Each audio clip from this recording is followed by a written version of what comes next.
দিয়া ইনস্টিটিউটে তোমাদেরকে স্বাগত। আমি গণেশ পাল। এসএলএসটি বাংলা ক্লাস চলছে। এই বাংলা ক্লাসের সম্পূর্ণ নতুন একটি ভিডিও নিয়ে আমরা এই ক্লাসটি শুরু করব। আমাদের আজকের কন্টেন্ট হচ্ছে কারক, বিভক্তি, অনুসর্গ। কারক কিভাবে নির্ণয় করতে হবে, কারক নির্ণয়ের পদ্ধতি কি হবে। ক্লাস 5-6 আমরা যেরকম করে কারক নির্ণয় করতাম, চাকরি পরীক্ষাতে কি আমরা ওই ধারণা থেকে কারক নির্ণয় করলে সব জায়গায় সঠিক উত্তর পাবো না। তো কারকের যে বিভিন্ন বৈচিত্র্য, কারকের নির্ণীত হবার বিভিন্ন উপায় হচ্ছে মূলত সেন্স, অর্থাৎ ভাবের উপর কারক নির্ণীত হবে। সবসময় খুব যান্ত্রিক ভাবে কিন্তু কারক নির্ণয় করা যাবে না, যে স্যার কি দিয়ে বলেছে, তো কে করেছে তাহলে কর্তা, কি বললে কর্ম, এগুলো চলে, এগুলো সঠিক নয় বলছি না, সঠিক। কিন্তু গান, কবিতা, সাহিত্যের লাইনে আমরা দেখতে পাবো যে কারকের ক্ষেত্রে বেশ কিছু বৈচিত্র্য থাকে, যে বৈচিত্র্যগুলোতে আমাদেরকে লাইনটিতে কি বলতে চাওয়া হচ্ছে এবং লাইনটি শোনার পরে মানুষ কি বুঝতে পারছে, বাঙালি কি বুঝতে পারে, কি বুঝতে চায়, সেই বোঝার ওপরে, সেই বোধগম্যতার ওপরে, সেই ভাবের ওপরে কারক নির্ণীত হয়। কাজেই কারক কাকে বলে প্রথমে আগে দেখে নেব। কারক বলে যে বাক্যের মধ্যে একটা ক্রিয়াপদ থাকবে। অবশ্যই বাক্যের মধ্যে ক্রিয়াপদ থাকবে। বাক্যের মধ্যে ক্রিয়াপদ কি? ধরা যাক বনে থাকে বাঘ, এর একটা বাক্য। এই বাক্যের মধ্যে যে ক্রিয়াপদটি আছে, কারকের প্রাথমিক ধারণা বনে থাকে বাঘ, এটা একটা বাক্য। এই বাক্যটির মধ্যে একটা ক্রিয়াপদ আছে, কে না থাকে হচ্ছে এটার ক্রিয়াপদ। এবারে আর কি রয়েছে? আরো দুটো বিশেষ্য পদ রয়েছে। এই বাক্যটির মধ্যে আরো দুটো বিশেষ্য পদ রয়েছে। এক হচ্ছে বনে থাকে বাঘ, এই থাকে ক্রিয়াপদের সঙ্গে এই বাক্যে অবস্থান করছে আরো দুটো বিশেষ্য পদ। তারা কি? তারা এক হচ্ছে বাঘ আর একটা হচ্ছে বনে। এই যে দুটো বিশেষ্য পদ রয়েছে, সেই বিশেষ্য পদের মধ্যে যদি আমরা আর একটি বাক্য এর এগেনস্টে লিখি, সে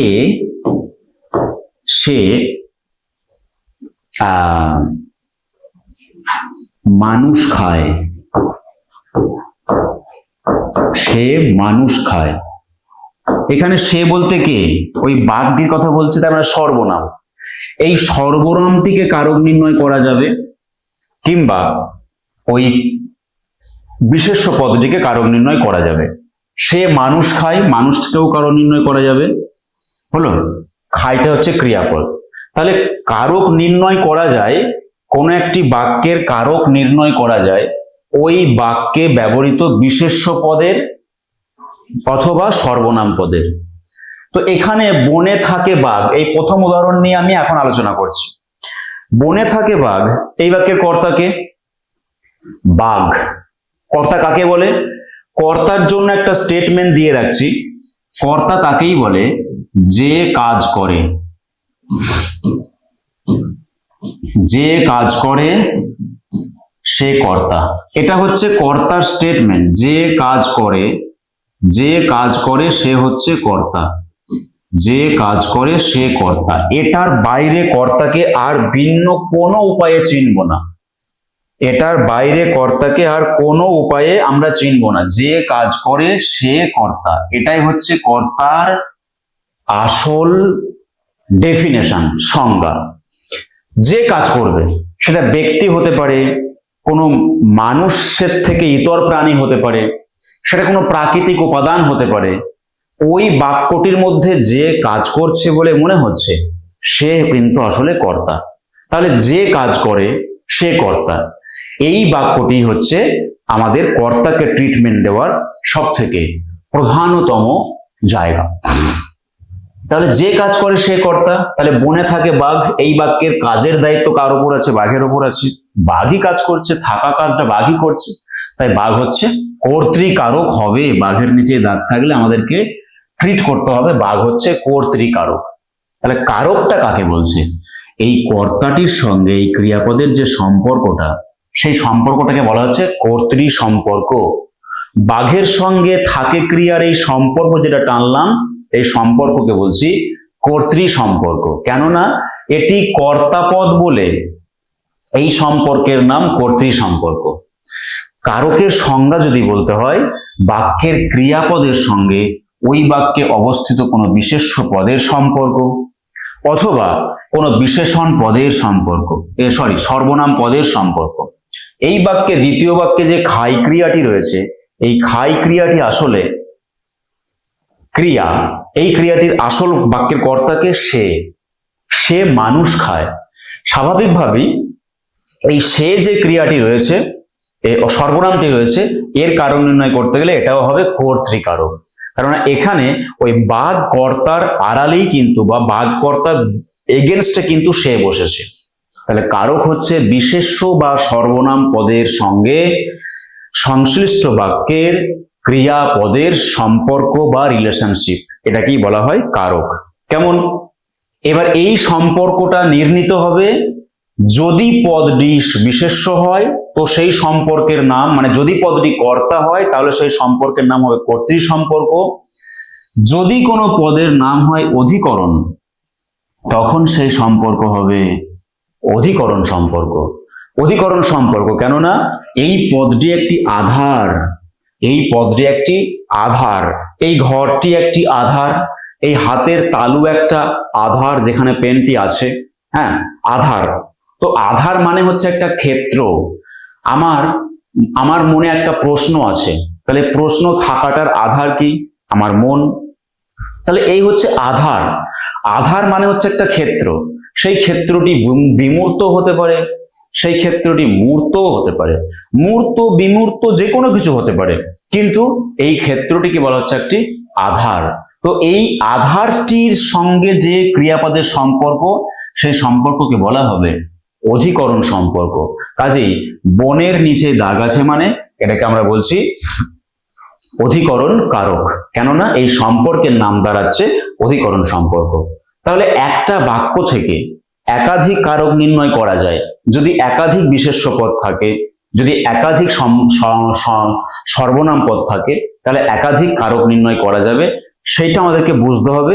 কারকের সংজ্ঞা আমি বললাম যে ক্রিয়াপদের সঙ্গে ওই বিশেষ্য পদের সম্পর্ক বা ওই সর্বনাম পদের সম্পর্ককে কারক বলে। হয়েছে? তাহলে কারকের সংজ্ঞা গেল। নেক্সট হচ্ছে যে দেখা যাক আমাদের কি রয়েছে। থাকবে বিভক্তি, আশা করছি। বিভক্তি, বিভক্তি জিনিসটা কি? বিভক্তি জিনিসটা হচ্ছে একটা বর্ণ বা বর্ণগুচ্ছ। বিভক্তি জিনিসটা হচ্ছে একটা বর্ণ বা বর্ণগুচ্ছ। তারা কারা? তারা হচ্ছে এ, কে, তে, র, এর, অন্তস্থ ইত্যাদি ইত্যাদি। কাদের কথা বললাম?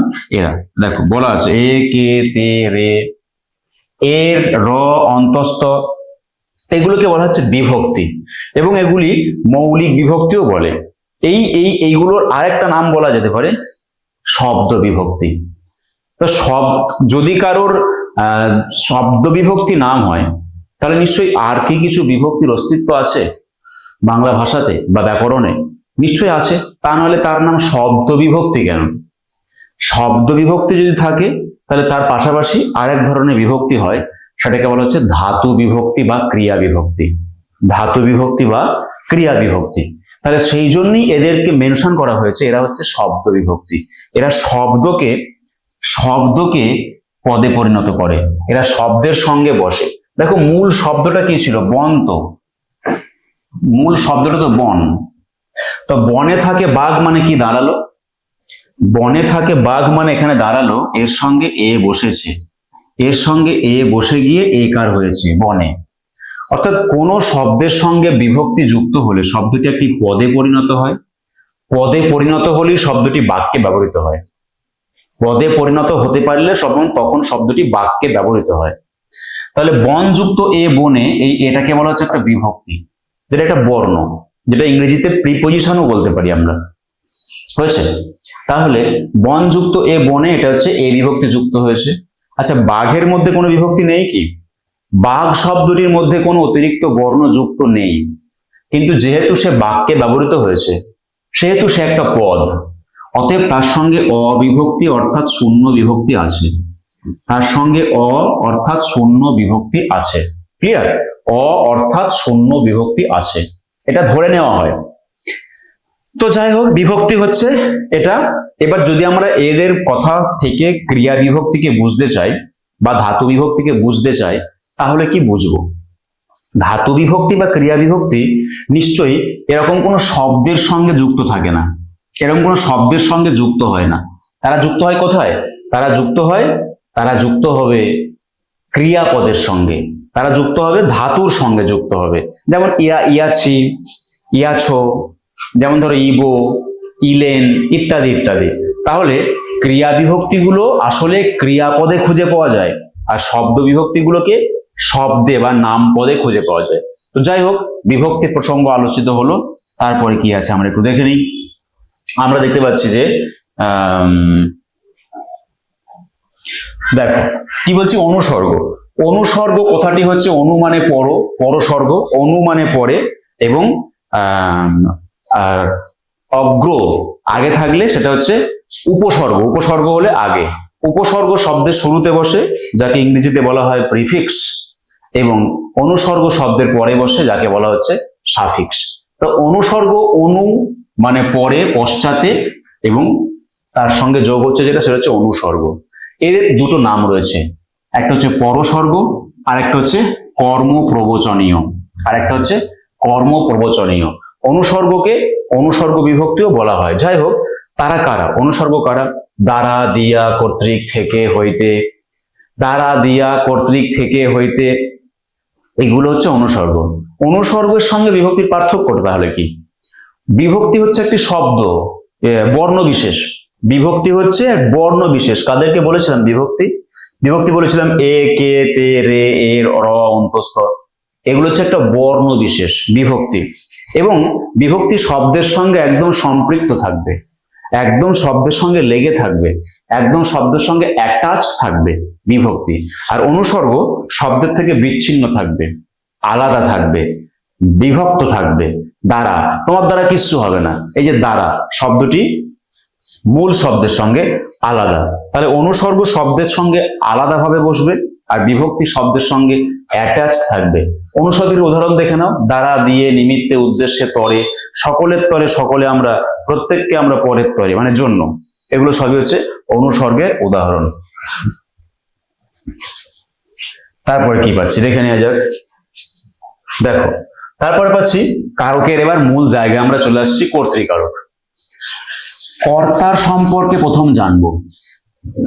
কর্তৃকারক বুঝতে গেলে প্রথম দরকার কর্তা সম্পর্কে। কর্তাকে, যে কাজ করে সে কর্তা।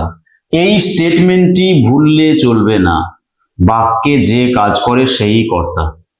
এটা ব্যক্তি হতে পারে, কোনো বস্তু হতে পারে, কোনো প্রাণী হতে পারে, গাছ হতে পারে, নদী হতে পারে, সূর্য হতে পারে, চাঁদ হতে পারে, প্রাণীবাচক হতে পারে, অপ্রাণীবাচক হতে পারে, মানুষ হতে পারে, মানুষ্যতর হতে পারে, মানুষ্যতর হতে পারে, যেই হোক না কেন।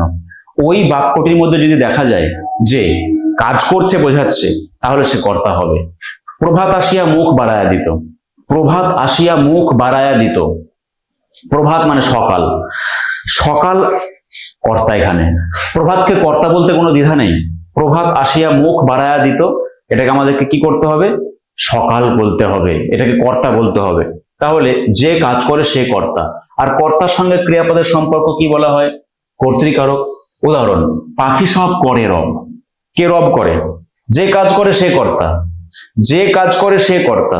পাখি সব করে রব, তাহলে পাখিরাই রব করছে, পাখিরাই হচ্ছে কি চিৎকার করছে। কাজেই পাখির নিচে দাগ থাকলে আমাদেরকে বলতে হবে কর্তৃকারক, কেননা পাখির সঙ্গে এই ক্রিয়ার সম্পর্কটা হচ্ছে কর্তৃ সম্পর্ক। এই পদটি কর্তা বলে এই সম্পর্কের নাম হবে কর্তা। হয়েছে? তাহলে কর্তৃ সম্পর্কটার নামই কর্তৃকারক। পদটি যার নিচেই দাগ দেওয়া আছে সেই পদটির যদি আমরা সেই পদটিকে আইডেন্টিফাই করতে পারি, সেই পদটিকে আইডেন্টিফাই করতে পারলেই সেই পদটি হবে কর্তৃকারক, মানে সেই নামে নামাঙ্কিত হবে কারকটি। যদি সেটি অপাদান হয়, অপাদান কারক হবে। যদি পদটি অধিকরণ পদ হয়, যেমন আমরা বললাম বনে থাকে বাঘ, বনে কিন্তু অধিকরণ পদ, কারণ বনটা একটা আধার বোঝাচ্ছে, সেই জন্য একে বলা হচ্ছে অধিকরণ কারক। আচ্ছা, খাচ্ছিল তাঁতি তাঁত বুনে, তাঁতির নিচে দাগ থাকলে আমরা কি কারক করব? অবশ্যই করব কর্তৃকারক। তাঁতি তাঁত বুনে খাচ্ছিল, যে কাজ করে সে কর্তা। এখানে বাক্যের কর্তা হচ্ছে তাঁতি, কারণ তিনি কাজ করে বোঝাচ্ছেন, যে কাজ করে সে কর্তা। আচ্ছা, এবারে দেখো, আজ বড় মামা এসেছেন, বড় মামা নিশ্চয়ই এই বাক্যের কর্তা হবে, কারণ যে কাজ করে সে কর্তা। বড় মামা আসার কাজটা বড় মামা নিজে করেছে। ঘরেতে ভ্রমর এলো গুনগুনিয়ে, ভ্রমর আসছে, যে যে কাজ করে সে কর্তা যদি হয়, তাহলে ভ্রমর হচ্ছে এই বাক্যের কর্তা, অতএব এটা হচ্ছে কর্তৃকারক। এবার এই বাক্যগুলিতে আর কোন কোন কারক হতে পারে আমরা একটু দেখে নিতে পারি। পাখি সব করে রব, সব মানে সকল, সব এটা কিন্তু বিশেষণ পদ, এর কারক নির্ণয় করতে আমরা যাব না। কারক কিন্তু শুধুমাত্র বিশেষ্য পদের হতে পারে এবং সর্বনাম পদের হতে পারে। কারক হবে বিশেষ্য পদের মধ্যে এবং সর্বনাম পদের মধ্যে, কোনো বিশেষণ পদের কারক হবে না, তখন সেটা অকারক হয়ে যায়। তাহলে বাকিটাই দেখো, খাচ্ছিল তাঁতি তাঁত বুনে, যদি এর নিচে দাগ থাকতো, তাঁত বুনে, ক্রিয়ার বিষয়কে কর্ম বলা হয়। তাহলে এখানে ক্রিয়া যেটা করছে তাঁতি, তাঁতি যে খাচ্ছিল কি করে না, তাঁত বুনে, তার ক্রিয়াটা হচ্ছে তাঁত বোনা, এই তাঁতটাই হচ্ছে কর্ম। ক্রিয়ার বিষয়কে কর্ম বলে, ক্রিয়ার বিষয়কে কর্ম বলে, এই স্টেটমেন্টে আমাদেরকে কর্মকারক নির্ণয় করতে হয়। তাহলে আজ বড় মামা এসেছেন, আজের নিচে যদি দাগ থাকতো, তাহলে আমাকে ট্রিট করতে হতো যে আজের সঙ্গে ক্রিয়াপদের সম্পর্কটা কি। আজের সঙ্গে আজ বড় মামা এসেছেন, বড় মামা আসার যে আধার, বড় মামা আসার যে অবস্থানটা, বড় মামা আসার যে সময়টা, সেটা আজ অধিকরণ কারক। অধিকরণ তিন প্রকারের, কালাধিকরণ, সময় অধিকরণ, বিষয় অধিকরণ। আজ বড় মামা এসেছেন, আজটা হচ্ছে সময় অধিকরণ, কাজেই আজটা হলে কিন্তু অধিকরণ কারক হতো, তখন এই সম্পর্কটা হতো অধিকরণ সম্পর্ক। ঘরেতে ভ্রমর এলো গুনগুনিয়ে, ভ্রমরের নিচে দাগ দিয়েছিলাম বলে কর্তৃকারক, আর ঘরেতে যদি দাগ দেওয়া থাকতো, যদি থাকতো, তাহলে কি কারক হতো? অধিকরণ কারক। কারণ ভ্রমরের আশা হচ্ছে কোথায়? ঘর নামক আধারে। ভ্রমরের আশা হচ্ছে এখানে, এখানটা হচ্ছে একটা আধার, কাজে এটাকে আমরা বলছি যে অধিকরণ কারক। বোঝা গেল? তাহলে আধার বোঝালে অধিকরণ, যে কাজ করে সে হচ্ছে কর্তা, কাজের যেটা বিষয় বা অবজেক্ট সেটাকে বলবো কর্ম, কাজের যেটা বিষয় বা অবজেক্ট সেটাকে বলবো কর্ম। তো এইভাবে কারকটাকে ট্রিট করতে হবে, তাহলে কোনো অংশেই ভুল হবে না। চলো নেক্সট আমরা চলে যাই। নেক্সট হচ্ছে যে মা আমাদের না খাইয়ে ছাড়েন না, মা কর্তৃকারক, তাই তো? অবশ্যই। কিন্তু মা কি শ্রীকৃষ্ণ অর্জুনকে বিশ্বরূপ দেখিয়েছিলেন? শ্রীকৃষ্ণ কর্তৃকারক। সাপুরে সাপ খেলায়, সাপুরে কর্তৃকারক। রাখাল গরু চড়ায়। এই বাক্যগুলিতে যেটা রয়েছে কারকের বানানে যে কর্তা, সেই কর্তার একটু পরিচয় নেব আমরা। এখানে এগুলোকে কি কর্তা বলবো? মা আমাদের না খাইয়ে ছাড়েন না, মা আমাদের খাওয়ান, মা নিজে কিন্তু খাচ্ছেন না, আমাদের খাওয়াচ্ছেন, মানে এই কাজটা হচ্ছে মায়ের তত্ত্বাবধানে, কিন্তু মা সেখানে প্রত্যক্ষভাবে কাজের সাক্ষী নন, মা সেখানে প্রত্যক্ষভাবে কাজের সংযোগে নেই, নিজে না কাজ করে তিনি তত্ত্বাবধান করছেন অন্যকে কাজ করানোর জন্য। সাপুরে সাপ খেলায়, সাপুরে নিজে খেলে না, সাপ কিন্তু খেলা করছে, কিন্তু সাপুরের তত্ত্বাবধানে হচ্ছে। যদি কোনো কর্তা এরকম ভাবে দাদাগিরি করে, মস্তানি করে, তখন সেই কর্তাকে বলা হয় প্রযোজক কর্তা। সিনেমার প্রযোজক কে? যিনি আড়াল থেকে সব ব্যবস্থাপনা করছেন, যার তত্ত্বাবধানে অ্যাক্টর, অ্যাক্ট্রেস, ক্যামেরাম্যান তারা সব কাজ করছে, সিন কম্পোজ করা হচ্ছে, কিন্তু আসল জায়গাটা তৈরি করে দিচ্ছেন, চকটা তৈরি করে দিচ্ছেন, কি হতে পারে সেটা হচ্ছে তার সমস্ত কিছু প্রযোজনা যিনি করছেন।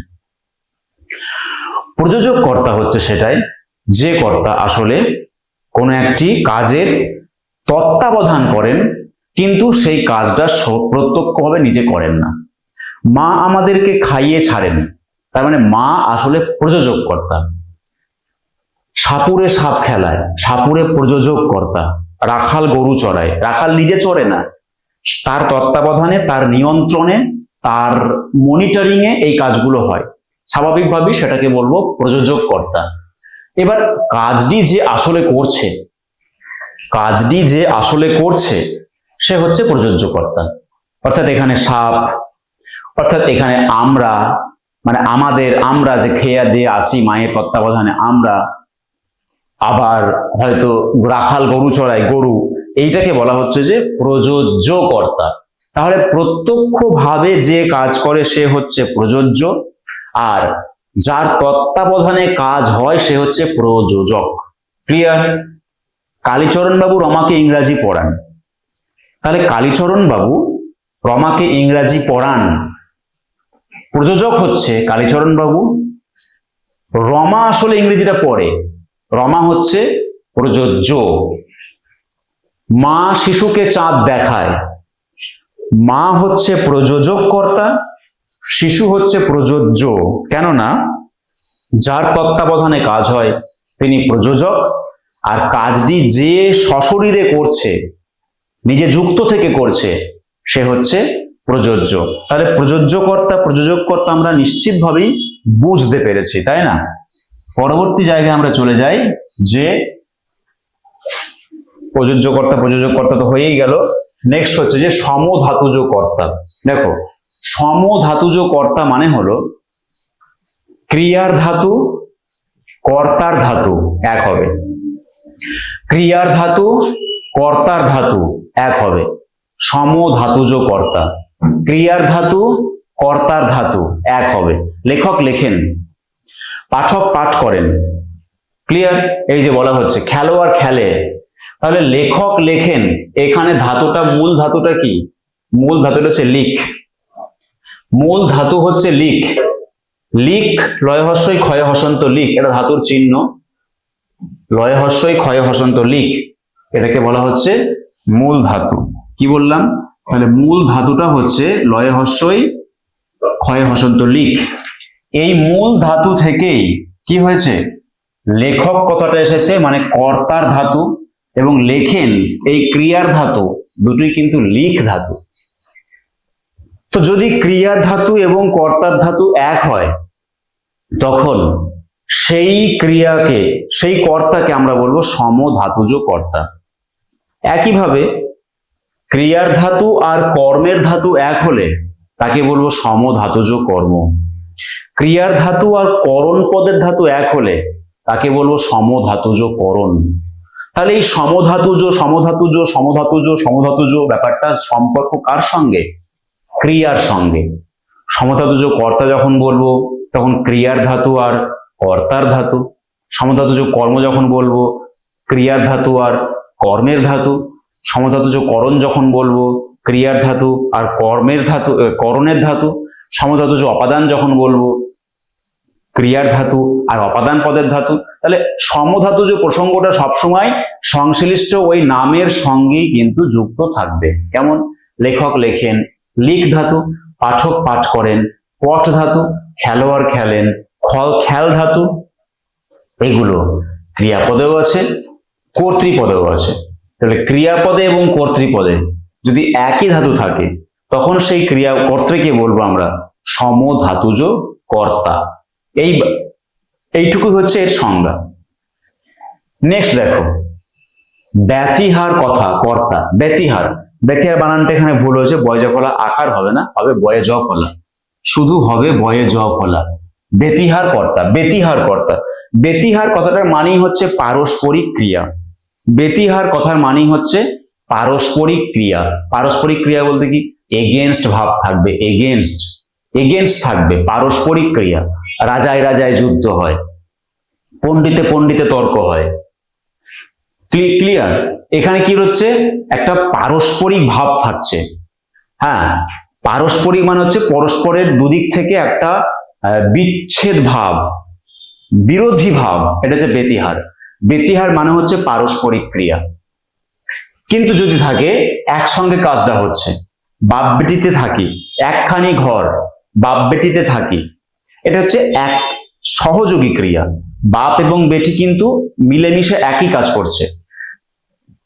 একখানি ঘর, বাপ বেটিতে থাকি, এটা সহযোগী ক্রিয়া।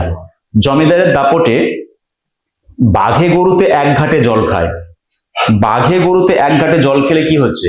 সহযোগী কর্তা। তাহলে ব্যতিহার কর্তা মানে দুজন কিন্তু বিরোধী পক্ষ, সহযোগী কর্তা মানে দুজন বিরোধী নয়, দুজন সমমনস্ক একই কাজ করছে।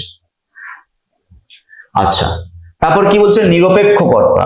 নিরপেক্ষ কর্তা হচ্ছে অসমাপিকা ক্রিয়ার কর্তা। অসমাপিকা ক্রিয়ার কর্তা। তুমি এলেই আমি যাচ্ছি, তুমি এলেই আমি যাব, তুমিটা হচ্ছে নিরপেক্ষ কর্তা, কারণ এলেইটা হচ্ছে একটা অসমাপিকা ক্রিয়া। তো অসমাপিকা ক্রিয়ার যদি কর্তা হয় তখন তাকে আমরা বলবো যে সেটা হচ্ছে নিরপেক্ষ কর্তা। সূর্য উঠলে পদ্ম ফুল ফোটে, সূর্য হচ্ছে একটা অসমাপিকা ক্রিয়ার কর্তা।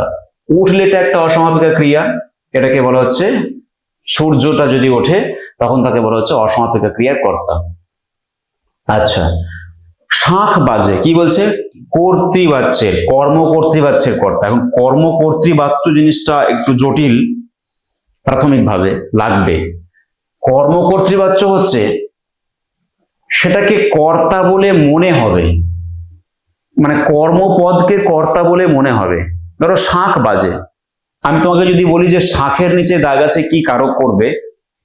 তোমার উত্তর হওয়া উচিত এটা কর্তৃকারক হবে, কিন্তু মনে হচ্ছে শাঁখ আবার কর্তা কেন? শাঁখ বাজে, শাঁখ তো কাউকে বাজাতে হয় তবে সে বাজে, তাহলে সে কর্তা কেন? আসলে শাঁখ কাউকে বাজাতে হয় বটেই, ট্রেন চলে, বাতাস বয়, এগুলো সবই কিন্তু মানে ট্রেন কাউকে চালাতে হয়, বাঁশি বাজে, বাঁশি কাউকে বাজাতে হয়। বাট এই বৈজ্ঞানিক যুক্তি যদি বাদ দিই আমরা, তাহলে শাঁখ বাজে এই শুধু পার্টিকুলার এই সেন্টেন্সটাতে কর্তার ভূমিকা, কর্তৃত্বের ভূমিকা কার? শাঁখেরই কর্তৃত্বের ভূমিকা আছে। আমি বলছি তার বৈজ্ঞানিক কার্যকরণ সম্পর্কটাকে বাদ দিয়ে যদি আমরা বিচার করি তাহলে দেখা যাবে যে বাঁশি বাজে মিন্স বাঁশি এখন প্রাণ সত্তা। শাঁখ বাজে, শাঁখ এখন প্রাণবন্ত, বাজছে সে। হ্যাঁ, ট্রেন চলে, ট্রেন এখন সক্রিয়, সে চলছে, সে প্রাণ নিয়ে এগিয়ে চলেছে। তার আড়ালে যে এতগুলো সিস্টেম কাজ করছে সেই বৈজ্ঞানিক যুক্তি দিয়ে এখানে বিচার্য নয়। ট্রেন চলে এইটুকু বাক্যে থেকে আমরা মনে করতে পারি ট্রেন চলছে, কাজেই কর্তৃত্বের রোল প্লে করছে। তো যখন কোনো কর্মপদ এরকম কর্তার ভূমিকা নেয় তখন তাকে বলা হচ্ছে যে কর্মকর্তৃবাচ্য। কর্মপদ যদি কর্তৃত্বের ভূমিকা নেয় তখন তাকে বলা হয় কর্মকর্তৃবাচ্য। তো শাঁখ বাজে, শাঁখ হচ্ছে সেরকমই একটি কর্মকর্তৃবাচ্যের কর্তা। ঘন্টা বাজে, ঘন্টা হচ্ছে একটি কর্মকর্তৃবাচ্যের কর্তা। ট্রেন চলে, ট্রেন হচ্ছে একটি কর্মকর্তৃবাচ্যের কর্তা। হ্যাঁ, বাঁশি বাজে, বাঁশি হচ্ছে একটি কর্মকর্তৃবাচ্যের কর্তা। কেমন? ঠিক আছে, নেক্সট হচ্ছে দেখো, এখানে আর বাজার বসে না। বাজার হচ্ছে একটি কর্মকর্তৃবাচ্যের কর্তা, কারণ বাজার বসে, বাজার বসেনি, এই বাক্যের মধ্যে বাজার কিন্তু একটা সত্তা রূপে বিরাজ করছে, বাজার একটা ব্যক্তি সত্তা রূপে বিরাজ করছে। বাজার এখানে একটা বডি, সে বসেছে কিংবা বসেনি, আমরা কিন্তু বলি বাস্তবটা তাই, যেখানে আর বাজার বসেনি বলতে আমরা বোঝাতে চাই যে বাজার যেন একটা ব্যক্তিগত কিছু, সে নিজের থেকে বসে, সে নিজের থেকে বসে না। এটাকে কি আমরা বলছি কর্মকর্তৃবাচ্যের কর্তা, মানে যেটা আপাত অর্থে কর্তা বলে মানতে ইচ্ছা করছে না, কিন্তু যুক্তির কারণে এটা কিন্তু কর্তা। পরে দেখো, কর্তা বা কর্তৃকারক সম্পর্কে চলে এলাম, এটা হচ্ছে কর্মকারক। কর্মকারক সম্পর্কে যে স্টেটমেন্টটা দেওয়া আছে এটা ফিক্সড। ক্রিয়ার বিষয়কে কর্ম বলে, ক্রিয়ার বিষয়কে কর্ম বলে, এই স্টেটমেন্টটা একদম ফিক্সড, এর বাইরে আর কিছু ভাবার প্রয়োজনই নেই। ক্রিয়ার যেটা অবজেক্ট, কি বললাম? ক্রিয়ার অবজেক্ট। হ্যাঁ, ক্রিয়ার হচ্ছে অবজেক্ট, ক্রিয়ার অবজেক্টকে আমরা বলবো কর্তা, ক্রিয়ার অবজেক্ট। এবারে এই ক্রিয়ার অবজেক্টকে কি বলা হচ্ছে? কর্ম, মানে ক্রিয়ার বিষয়কে বলা হচ্ছে কর্ম। তো এবার এখানে দুটো কর্ম আছে, কি দিয়ে প্রশ্ন করলে পাওয়া যাবে মুখ্য কর্ম, এবং কাকে দিয়ে প্রশ্ন করলে পাওয়া যাবে গৌণ কর্ম। সেগুলো আমি আসছি পরে, নিশ্চয়ই সেগুলো আলোচনা হবে। তো মুখ্য কর্ম এবং গৌণ কর্ম কি? যে ক্রিয়াকে যদি আমরা কি দিয়ে প্রশ্ন করি সেটা মুখ্য কর্ম, এবং ক্রিয়াকে কাকে দিয়ে প্রশ্ন করলে গৌণ কর্ম। কিন্তু ক্রিয়ার বিষয়কে যে কর্ম বলে এটা নিয়ে কোনো দ্বিমত নেই। আর এই মুখ্য কর্মটা মূলত অপ্রাণীবাচক হবে। মুখ্য কর্ম মূলত অপ্রাণীবাচক হবে। মুখ্য কর্ম মূলত অপ্রাণীবাচক হবে। আর গৌণ কর্ম কি হবে? প্রাণীবাচক হবে। গৌণ কর্ম কি হবে? প্রাণীবাচক হবে। অয়হস্যই কি এটা উচিত ছিল লেখাটা। ক্রিয়াপদকে কি দিয়ে প্রশ্ন করলে মুখ্য কর্ম পাওয়া যায় এবং ক্রিয়াপদকে কাকে দিয়ে প্রশ্ন করলে গৌণ কর্ম পাওয়া যায়। আমি একটা বই দেব, তো ক্রিয়াপদ কি দেব? এই ক্রিয়াপদকে আমি কি প্রশ্ন করলাম? কি দেব? বই। মুখ্য কর্ম অপ্রাণীবাচক হয়েছে। মুখ্য কর্ম অপ্রাণীবাচক, গৌণ কর্ম প্রাণীবাচক হয়। আমি রমাকে পেন্সিল দেব। রমাকে পেন্সিল দেব। পেন্সিল হচ্ছে মুখ্য কর্ম। কি দেব? কি দিয়ে প্রশ্ন করলে উত্তর আসছে পেন্সিল, অপ্রাণীবাচক। এবং পেন্সিল দেব, আচ্ছা, আর কাকে দিয়ে প্রশ্ন করছি? রমাকে, এটা হচ্ছে প্রাণীবাচক। তো প্রাণীবাচক হলে গৌণ কর্ম, অপ্রাণীবাচক হলে মুখ্য কর্ম। উল্টো দিক থেকেও ভাবতে পারি, কি দিয়ে প্রশ্ন করলে মুখ্য কর্ম, কাকে দিয়ে প্রশ্ন করলে গৌণ কর্ম হবে। কেমন? বেশ। সমধাতুজ কর্ম। দেখো, সমধাতুদের যে ধাতুজোর যে প্রসঙ্গে আমরা ছিলাম, সমধাতুজ মানে হচ্ছে আমাদের ক্রিয়ার সঙ্গে রিলেশন। সমধাতুজ কর্ম মিন্স ক্রিয়ার সঙ্গে কর্মের ধাতু এক হবে। ক্রিয়ার সঙ্গে কর্মের ধাতু এক হবে। কিরকম হবে? এক ঘুম ঘুমিয়ে উঠলাম, ওহ কি খেলায় খেললো, কি নাচায় নাচলো, হ্যাঁ কি বলাই বললো। এইগুলো হচ্ছে সমধাতুজ কর্ম। কোনগুলো? নাচায়, খেলায়, বলায়, এক ঘুম ঘুমিয়ে উঠলাম। এই যে কর্মপদ, এটা হচ্ছে একই কর্মের ধাতু রয়েছে, একই ধাতু রয়েছে। ঘুমিয়ে উঠলাম, এই ঘুমিয়ে ক্রিয়ার সঙ্গে ঘুম কর্মপদের ধাতু একই। ছেলেটিকে কি বলাই না বললো, তাহলে বললোটা হচ্ছে ক্রিয়াপদ, কিন্তু কি বলায়, এই বলাটা হচ্ছে কর্মপদ। মানে ওই যে বললো ক্রিয়ার বিষয় হচ্ছে আবার বলা, মানে ক্রিয়ার বিষয়টাই ক্রিয়াপদটি।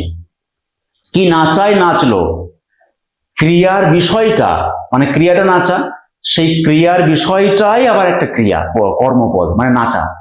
তো সেই জন্যে হ্যাঁ, কি খেলায় খেললো, কি নাচায় নাচলো, কি বলাই বললো, কি কাঁদায় কাঁদছিল, এই যে কাঁদায়, নাচায়, বলায়, এগুলো হচ্ছে ওই ক্রিয়ার ধাতু আর কর্মের ধাতু একই আছে।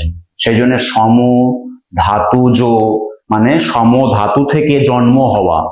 সম ধাতুজ বলতে কি? পঙ্কজ বলতে কি? পঙ্কজ বলতে কি? পঙ্ক থেকে জন্ম হওয়া। তাহলে সম ধাতুজ বলতে কি? সম ধাতু থেকে জন্ম হওয়া। তাই বলছে সম ধাতুজ, উপপদ তৎপুরুষ সমাস।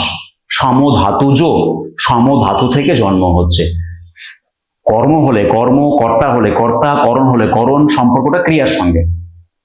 নেক্সট দেখো, করণ কারক। কোনো কিছুর দ্বারা কাজ হবে। টাকায় কিনা হয়, টাকায় সব হয়, তো টাকায় হচ্ছে করণ পদ। টাকা দিয়ে সবকিছু সম্ভব। আবার যদি বলি যে তোমার দ্বারা কিচ্ছু হবে না, তো তোমার কোনো কাজ কারোর সাহায্যে হবে কিংবা হবে না, সেই পদটি হচ্ছে করণ। সেই পদটি হচ্ছে করণ। হাসিতে মন জয় করা যায়, হাসিতে মন জয় করা যায়। তাহলে মন জয় করা ক্রিয়াটা সম্পন্ন হয় হাসিতে, হাসির সাহায্যে মন জয় করা কাজটা সম্পন্ন হয়। হাসিতে মন জয় করা যায়, হ্যাঁ হাসিতে মন জয় করা যায়। তার মানে মন জয় করা কাজটা সঞ্চালনা করছে কে? হাসি। হাসির সহায়তায়, হাসির সহায়তায়, হাসির সাহায্যে মন জয় করা যাচ্ছে। হাসিতে কর্তৃকারক। কিন্তু যদি একটা লাইন আসে শিশুর হাসিতে মুক্ত ঝরে, তাহলে তখন কি ওই হাসিতে শব্দটা কর্তৃকারক হবে? সরি, করণকারক হবে। হাসিতে করণকারক, এখানে হাসিতে মন জয় করা যায়, এখানে হচ্ছে হাসিতে করণকারক। কিন্তু যদি বলা হয় যে শিশুর হাসিতে মুক্ত ঝরে, তাহলে কি হবে তখন? হাসিতে পদটি অপাদান। শিশু এত সুন্দর হাসছে যেন মনে হচ্ছে সেখান থেকে মুক্ত ছড়িয়ে পড়ছে।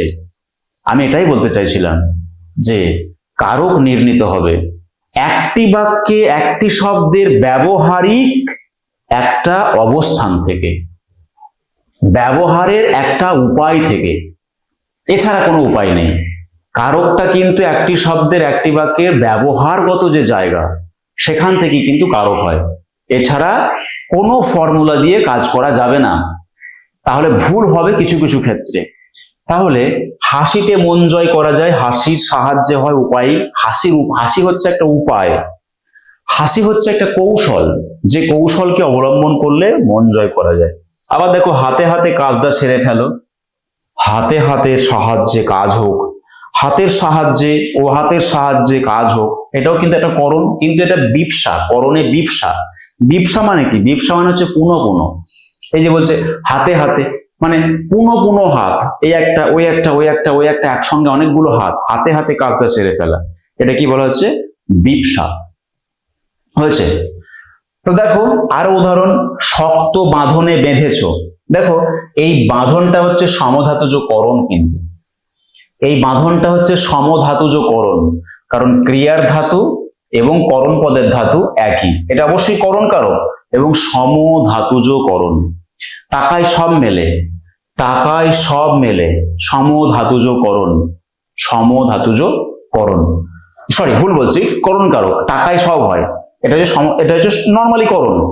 কীর্তনে আর বাউলের গানে আমরা হয়েছি সারা, তাহলে কীর্তন আর বাউলের সাহায্যে আমরা সারা হয়েছি, আমরা হয়েছি যে আমরা মানে মহান, হ্যাঁ, আমাদেরকে শ্রেষ্ঠত্বে পৌঁছে দিয়েছে, আমাদেরকে পরিচয় দিয়েছে, মাহাত্ম্যের পরিচয় দিয়েছে কীর্তন আর বাউলের গান। তাহলে কীর্তনের গানের সাহায্যে কিংবা বাঙালি গানের সাহায্যে বাংলা ভাষা, বাংলা সংস্কৃতি পৃথিবীতে শ্রেষ্ঠ হয়েছে, কাজেই বলা হচ্ছে যে এটা হচ্ছে করণ কারক। কোনটি? কীর্তনে বা বাউলের নিচে দাগ থাকলে বলবো করণ কারক। হট্ট মেলার দেশে তারা গাই বলদে চষে, হট্ট মেলার দেশে, এখানটা হচ্ছে অধিকরণ, হট্ট মেলার দেশটা হচ্ছে অধিকরণ, কিন্তু তারা গাই বলদে চষে, গাই বলদের সাহায্য নিয়ে চষে, এখানটা হচ্ছে করণ কারক আছে, এখানটাই করণ কারক আছে। এই গাই বলদে চষে মানে গাই বলদকে সাহায্য নিয়ে চষে, গাই বলদকে অবলম্বন করে চষে, গাই বলদকে ব্যবহার করে চষে। কর্তাকে তারা হচ্ছে কর্তা, তারা বলতে কোনো একটা সর্বনাম পদ, তারা বলতে কোনো একটা সর্বনাম পদ, এটা হচ্ছে কর্তা। কাজেই ভালো করে বুঝতে হবে যে কারক হচ্ছে ওই বাক্যটিতে সংশ্লিষ্ট পদটি, অর্থাৎ যে পদটি নিচে চিহ্নিত করা রয়েছে, সংশ্লিষ্ট পদটি কোন রোল প্লে করছে, কোন রোলে সে ব্যবহৃত হচ্ছে, কোন জায়গাটি সে ব্যবহার করছে, সেটা কি বলা হচ্ছে, সেই অনুযায়ী কিন্তু কারকটা নির্ণীত হবে। অপাদান, এই যে বললাম শিশুর হাসিতে মুক্ত ঝরে, এই বাক্যটি যখন কোনো বাঙালি বলছে সে কি বোঝাতে চাইছে, আর বাঙালি যে বুঝছে সেই বা কি বুঝছে, কি বোঝাতে চাইছে আর কি বুঝছে। শিশুর হাসিতে মুক্ত ঝরে মানে শিশু হাসছে আর সেখানে এসে মুক্ত পড়ছে তা নয়, কিন্তু এই লাইনটা শোনা মানে বা বলা মানে আমরা এটাই বোঝাতে চাইছি যে শিশুর হাসি এত সুন্দর, সেখান থেকে যেন মুক্ত বেরিয়ে আসছে, সেখান থেকে যেন মুক্ত বেরিয়ে আসছে, শিশুর হাসিতে মুক্ত ঝরে, সেখান থেকে যেন মুক্ত বেরিয়ে আসছে। কাজেই আমরা করব কি, শিশুর হাসিতে মুক্ত ঝরে বলতে শিশুর হাসি থেকে মুক্ত ঝরে পড়ছে, অর্থাৎ এটা হচ্ছে অপাদান সেন্স রয়েছে, থেকে হইতে ইত্যাদি সেন্স থাকলে অপাদান হয়। তো বাঘের ভয়, লোক বনের ধারে যায় না, বাঘের ভয়, মৃত্যু ভয়, লোক ভয়, এই ভয়গুলো সবই হচ্ছে থেকে করবে, ভয় লজ্জা এগুলো সবই কিন্তু থেকে করবে, লোক লজ্জা লোক ভয় সবই কিন্তু এগুলো থেকে করবে। বাঘের ভয়, লোক ভয়, মৃত্যু ভয়, এই ভয় অংশগুলো সবসময় থেকে হবে, এটা একটা ফিক্সড আইডিয়া বলতে পারি, এটা একটা ফিক্সড আইডিয়া বলতে পারি।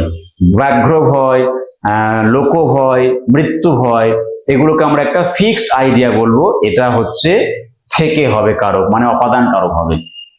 বাঘ থেকে ভয়, বাঘের জন্য ভয়, এটা কিন্তু করা যায় না, লোকের জন্য লজ্জা এটা কিন্তু নয়, লোক থেকে লজ্জা, বাঘ থেকে ভয়, হ্যাঁ, মৃত্যু থেকে ভয়, মৃত্যুর জন্য ভয় না, মৃত্যু থেকে ভয়, বাঘ থেকে ভয়, লোক থেকে ভয়, এটা এটা ধরা হয়, এটা ধরা হয়, জন্য নয়।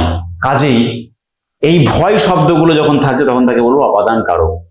আমার মরতে ভয় নেই মানে মরণ থেকে এই ভাবটা থাকে, বাংলা ভাষায় এই ভাবটি আছে, আমার মরণ থেকে ভয় নেই, আমার মরণ থেকে ভয় নেই, এটি হয়েছে আমাদের বাক্য।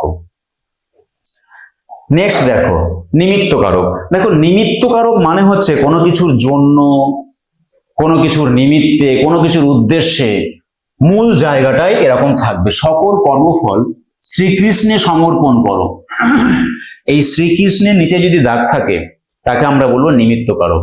শ্রীকৃষ্ণের নিচে যদি দাগ থাকে তাকে আমরা বলবো নিমিত্ত কারক। কেন বলবো? যে শ্রীকৃষ্ণের উদ্দেশ্যে, দেখো এটা আমাদের মনে হতে পারে শ্রীকৃষ্ণের সমর্পণ করো মানে শ্রীকৃষ্ণটাকে কিন্তু আমরা অধিকরণও বলতে পারি। বইয়েতে এটা নিমিত্ত কারক আছে, আমি এটাকে একমত, নিমিত্ত কারক তো হবেই, কিন্তু যদি আর একটু সূক্ষ্মতার দিকে যায় বিচারটা তাহলে এটা অধিকরণ কারকও হতে পারে। কেন হতে পারে? শ্রীকৃষ্ণ যদি একটা আধার হয়, শ্রীকৃষ্ণ যদি একটা কনসেপ্ট হয়, শ্রীকৃষ্ণ যদি একটা ক্ষেত্র বোঝায়, ক্ষেত্র, শ্রীকৃষ্ণ একটা আইডিওলজি বোঝায়, তখন সকল কর্মফল শ্রীকৃষ্ণে, শ্রীকৃষ্ণতে, শ্রীকৃষ্ণতে, তাতে সমর্পণ করো, এটা বোঝানো যেতে পারে, এটা বোঝানো যেতে পারে। অতএব শ্রীকৃষ্ণ কিন্তু অধিকরণ কারকও হতে পারে না তা নয়, হতে পারে, কিন্তু নিমিত্তের ভাবটা অনেক বেশি ওপরে আছে, ভাষা প্রত্যক্ষ অবস্থায় আছে যে শ্রীকৃষ্ণের উদ্দেশ্যে, কারণ শ্রীকৃষ্ণকে আমরা একটা ব্যক্তি বলে জানি, দেবতা বলে জানি, তার উদ্দেশ্যে সমর্পণ করা, কিন্তু শ্রীকৃষ্ণকে আমরা একটা অ্যাবস্ট্রাক্ট আইডিওলজি ধরতে পারি, সেটা ক্ষেত্রে শ্রীকৃষ্ণ একটা আধার হতে পারত। আমরা বলি যে যা আছে কপালে, কপাল একটা, এইটুকু নয়, কপাল একটা অ্যাবস্ট্রাক্ট আইডিওলজি, আধার বা ক্ষেত্র, সেখান থেকে আমরা বলছি যে অধিকরণ, শ্রীকৃষ্ণকেও আমরা এরকম ধরতে পারি যে এটা একটা অ্যাবস্ট্রাক্ট আইডিওলজি, সেটার ক্ষেত্রে ধরা গেলে এটা কিন্তু অবশ্যই অধিকরণ হতে পারত। তবে অত ডিপ এবং ডিটেলস ভাবনায় গেলে উত্তর নাও মিলতে পারে। তাই আপাত অর্থে যেটা আমরা বলছি, শ্রীকৃষ্ণ আসলে একটা ব্যক্তিত্ব বা দেবতার চরিত্র, স্বাভাবিকভাবেই তার উদ্দেশ্যে সমস্ত কর্মফল সমর্পণ করতে বলা হচ্ছে, ন্যাচারালি এটাকে নিমিত্ত কারক বলা হবে। নেক্সট দেখো রয়েছে যে অধিকরণ। অধিকরণ কারকের ক্ষেত্রে যে স্টেটমেন্টটা এখানে দিয়ে রেখেছি সেই স্টেটমেন্টটা হচ্ছে ক্রিয়ার আধারকে অধিকরণ বলে। এই স্টেটমেন্টের বাইরে কোনো কিছু ধরা যাবে না। যাকে আমরা অধিকরণ কারক বলে ট্রিট করব সেটা অবশ্যই ক্রিয়ার আধার হতে হবে। আধার মানে কি? একটা ক্ষেত্র হতে হবে। সেটা কোনো সলিড হতে পারে, সেটা অ্যাবস্ট্রাক্ট হতে পারে, হতে পারে। রাস্তা একটা সলিড ক্ষেত্র, তাকে দেখা যায়, ছোঁয়া যায়, তার মধ্যে দিয়ে হাঁটা যায়। ঘর একটি সলিড ক্ষেত্র। মন কিন্তু একটা বিমূর্ত ক্ষেত্র, তাকে দেখা যায় না, ছোঁয়া যায় না, চেনা যায় না, স্পর্শ করা যায় না। অঙ্ক কিন্তু একটা সাবজেক্ট, ছেলেটি অঙ্কে ভালো, ইতিহাসে কাঁচা, তো অঙ্কে ভালো মানে অঙ্ক ক্ষেত্রটিতে সে ভালো, অধিকরণ। ইতিহাসে কাঁচা মানে ইতিহাস ক্ষেত্রটিতে সে কাঁচা, অধিকরণ, ইতিহাস। তাহলে বিষয় হতে পারে, কোনো বিমূর্ত বিষয় হতে পারে, কোনো সলিড বিষয়ও হতে পারে। অধিকরণ হচ্ছে সেইটা হচ্ছে আধার বোঝাবেই বোঝাবে। অর্থাৎ ছেলেটির কাঁচাত্ব যে ভাব, মানে কাঁচামি যে ভাবটা, সেটা কোথায়? ইতিহাসে। আর ছেলেটার যে পাকামি ভাবটা সেটা কোথায়? অঙ্কের ক্ষেত্রে। কাজে অঙ্ক, ইতিহাস এগুলো হচ্ছে আধার বা একটা অবয়ব বা একটা ক্ষেত্র। তো সেগুলো কি বলা হচ্ছে? অধিকরণ কারক। যে অঙ্কে প্রথম হয়েছে, অঙ্ক হচ্ছে একটা আধার বোঝালো। রাতে বৃষ্টি হয়েছে, রাতটা কিন্তু বৃষ্টি হওয়া ক্রিয়াটাকে জায়গা দিয়েছিল। বৃষ্টি হওয়া ক্রিয়াটাকে রাত জায়গা দিয়েছিল। প্রথম হওয়া এই ক্রিয়াটাকে অঙ্ক নামক অঙ্ক জায়গা দিয়েছে। প্রথম হওয়া ক্রিয়াটাকে জায়গা দিয়েছে অঙ্ক। আবার বৃষ্টি হওয়া ক্রিয়াটাকে জায়গা দিয়েছে কে? রাত।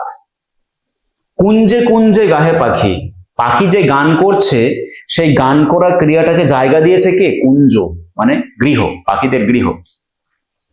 মন্দিরে বাজছিল পুজোর ঘন্টা, মন্দিরে বাজছিল পুজোর ঘন্টা মানে হচ্ছে মন্দির একটা আধার, মন্দিরে বাজছিল পুজোর ঘন্টা। তাহলে এই মন্দির নামক আধারে পুজোর ঘন্টা বাজছে। কাজেই ক্রিয়ার আধারকে যে অধিকরণ বলে সেটা নিয়ে কোনো সন্দেহ নেই। এটি বাক্যের ভিতরে যখন আমরা দেখতে পাবো যে ক্রিয়ার আধার হচ্ছে, তখন সেটা অধিকরণ হবে। সেটা ব্যক্তি হতে পারে, বস্তু হতে পারে, বিষয় হতে পারে, জায়গা হতে পারে, ক্ষেত্র হতে পারে, দেখা জিনিস হতে পারে, না দেখা জিনিস হতে পারে। কারকের সেন্সটা ধরতে না পারলে কিছু জায়গায় ভুল হবেই। তাহলে আমরা প্রত্যেকটি কারকের যে মূল স্টেটমেন্ট সেটা হচ্ছে, কারকের সংজ্ঞায় বলা হয়েছে যে ক্রিয়াপদের সঙ্গে ওই বাক্যে বিশেষ্য বা সর্বনাম পদের সম্পর্ক। কারক, কর্তৃকারক কখন বলবো? যদি ওই যার নিচে দাগ দেওয়া আছে ওই পদটা ওই বাক্যের মূল কর্তৃত্বের ভূমিকায় থাকে। তাহলে যে কাজ করে সে কর্তা। এই স্টেটমেন্ট কর্তৃত্বের জন্য, কর্তৃকারকের জন্য। কর্মের জন্য কি? ক্রিয়ার বিষয়কে কর্ম বলে।